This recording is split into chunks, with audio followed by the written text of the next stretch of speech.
Hello, what is up mga mama sir ma'am? Ako po si Ralph Cifra, isang visual artist from Manila. And today we are going to unbox and review the McFarlane Toys King Shark na bath or build a figure. Super bigat. Mabigat yung action figure na to. And thank you very much Sir Gian Orozco of Hobby Boy Collectibles for sending this over for unboxing, review, and customization. So first things first, kunin muna natin yung height niya. Teka, wala ako ng blue tack dito. Hindi ko makuha yung ruler eh. Kaya ang height niya ay around 9, teka, ang tangkad, around 9 inches tall or 8.75 inches tall. Sobrang angas ng King Shark na to. Kuha nga ako ng size comparison. Yan, meron tayong 7-inch tall na Christian Bale. Ito lang siya. Yan, so laki ng King Shark. Panalo. Yan, iwan muna natin dito si Christian Bale. So okay, first things first again. Ayun, tapos na yung height. So paint application naman tayo. Sa paint application actually wala masyadong paint ito. To stock to na plastic na blue. Tapos meron lang silang wash na ginawa rito sa belt.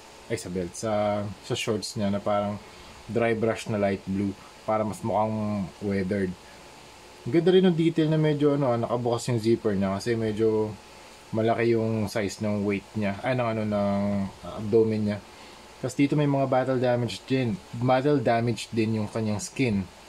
Angas. Tapos dito, ang ganda ng detail ng pocket, ng shorts. Tapos, ano pa ba? Ito, yung paint niya, dito lang sa chest at saka sa ilalim ng arms. Kasi usually yung sharks, dark yung ibabaw, tapos light yung ilalim. Yung ganun sila ginawa ng Yun yung camouflaging nila sa tubig. Kasi pag alam ko kapag nakatingin ka from above, kaya dark yung yung color nila from dito sa top nila para pag nakatingin ka from above hindi mo sila makikita. Tapos kapag below naman, so I think ito yung form of nila, camouflage sa tubig. Tapos dito naman pag nasa ilalim ka naman ng tubig, tapos nakatingin ka from below paakyat or you are looking above, light naman yung nagre-reflect, so hindi nakaka-camouflage pa rin sila. So kaya ganun yung kulay ng mga sharks. I think i-research ko ulit. So dito you have the gills 1 and 2. Tapos ang ganda ng shape nung body niya, yung contour, yung form, so ganito. Tapos meron kang fin, shark's fin. Medyo maliit lang pero okay na yan. Maganda ito pang malaki yung canvas natin for customization. Actually, thank you again to Sir Gian of Hobby Boy Collectibles kasi ito yung magiging collab project namin together. Okay? So, kaya i-review ko muna para mas sprayan ko na ng primer tonight para mag-cure na siya. And then tomorrow, start na tayo sa customization. Sakto yung Venom, darating na rin. Meron tayong gagawin project combination ng dalawang figures. Ito, tsaka Venom, tsaka isa pa. Yan, hinihintay ko na lang. Okay, balik tayo dito sa figure. Ang ganda ng form na to. Actually, ngayon lang ako nakahawak ng King Shark. So, we have the eyes, yung black eyes. Zoom in ko yan, ang black eyes. Tapos, movable tong kanyang mouth. Medyo matalas lang na onte, kaya ingat lang pag pinasok nyo yung kamay nyo rito sa kanyang teeth. Okay naman yung set of teeth niya. Doon sa ibabaw, isang row lang. Dito, dalawang row. Tapos may mga dots dito sa nose. Yan, ito yung nose na area. Yan. Yan. Gills dito sa gilid. Kabilang gilid, dalawa. You have the fin. You have the muscular arms, tsaka hands. Very large canvas. Very large chest. Abdomen. Ganda ng shorts. Tapos dito sa legs. Short legs pero nakakatayo naman siya. Ayun, medyo nakakatayo naman siya. Yan, ganyan. Articulation din. Okay, proceed tayo sa yung mouth niya pala pink. or pink. Teka, hindi nakita yung ano, hindi nakita yung legs. Yan. Naka-focus pala sa mukha. Ito.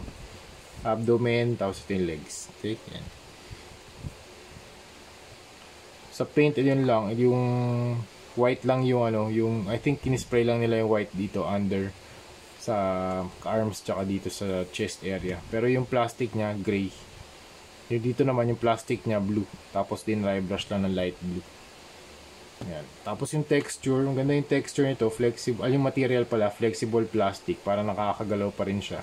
Yan, may flexible siya. Okay, tapos sige, game articulation na tayo. Actually, nag-articulate yung kanyang mouth. That's super nice. Tapos the head also articulates, rotates. Yan. Tapos ito, nagro-rotate din. Yan. Medyo ingat lang kayo dito sa ano, sa arms niya kasi ayun, magkakaroon ng mga paint chip dito sa kanyang underarms. Mamaya ayusin natin yan for customization. Yan. Yan. Medyo mahigpit lang kasi yung arms na dito eh. Kaya possible yan na magkaroon ng mga paint chipping. Articulation. Tapos dito naro-rotate din to. Ayan. Ganyan lang. Almost 90 degrees. Tapos naro-rotate yung kamay and then up na ganyan. Parang high up, high na pose up and down. Actually pwede pa tong ma-rotate eh. Medyo mahigpit lang to. Higpit to. Yun, sira. Higpit. Wala lang. Grabe. Grabe, higpit nito.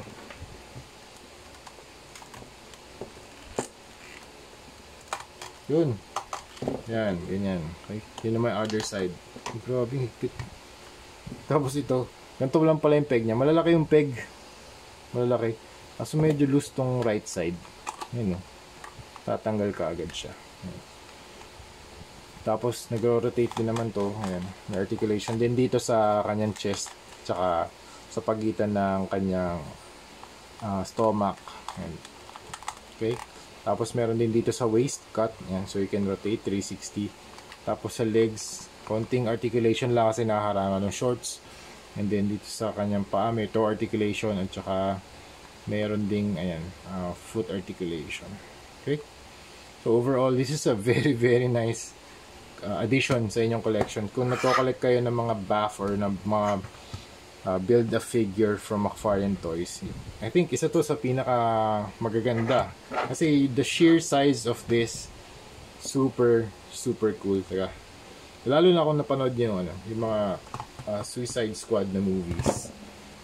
Yan, maganda siyang ano, addition sa inyong character collection. Okay? So yun lang. Thank you very much for watching and see you sa next video. Customize natin siya.